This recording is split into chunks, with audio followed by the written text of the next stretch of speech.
हम ममता झा समस्त मिथिलावासी गोर लागै छी। राखी गीत गा बजा रहल छी। जय गीत के रचना आदरणीय दिनेश झा माधव जी केने छथिन। रक्षाबंधन के सब भाई बहन के बहुत बहुत शुभकामना। धन्यवाद। सावन पूनम एलै राखी, भाई बहन के त्योहार यो टूटई बंधन नेह के धागा, बहन के भरल प्यार यो टूटई बंधन नेह के धागा, बहन के भरल प्यार यो। भोरहि निपलहुँ अंगना दुआरिया, उठल मन उदगार यो।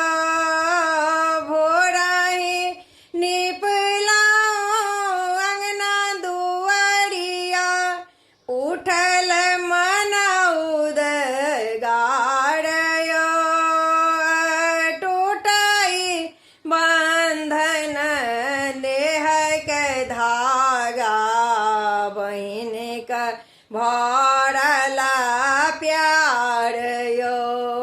अनलाऊं कीन के राखिया भैया, मोती लागल किनार यो।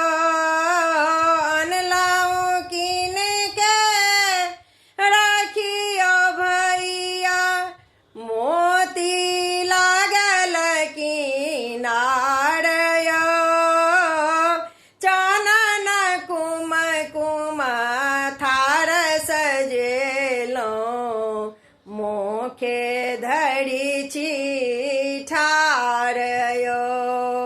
चानन कुम कुम थार सजेलहुँ, मोखे धरि छी ठार यो।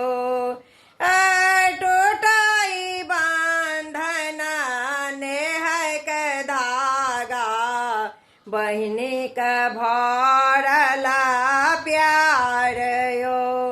मोन पड़ै छै बचपन के दिन, निश्चल प्रेम के धार यो।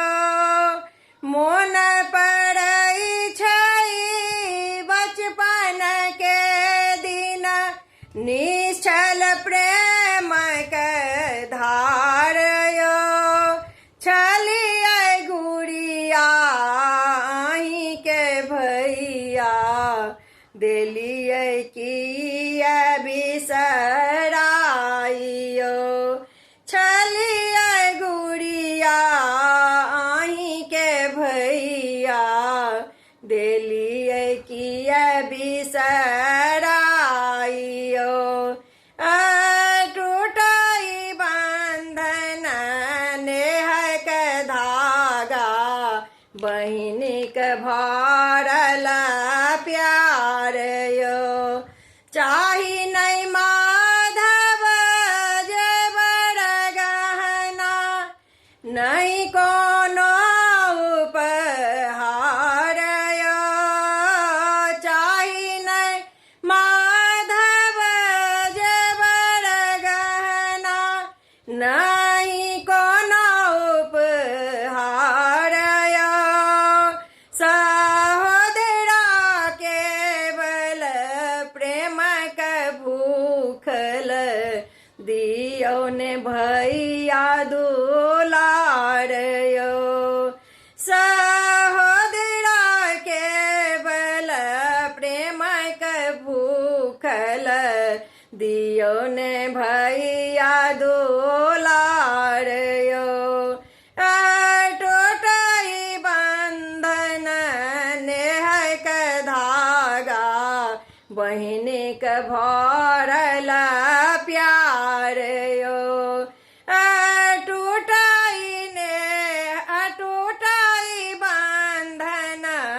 नेह के धागा, बहन के जय भरल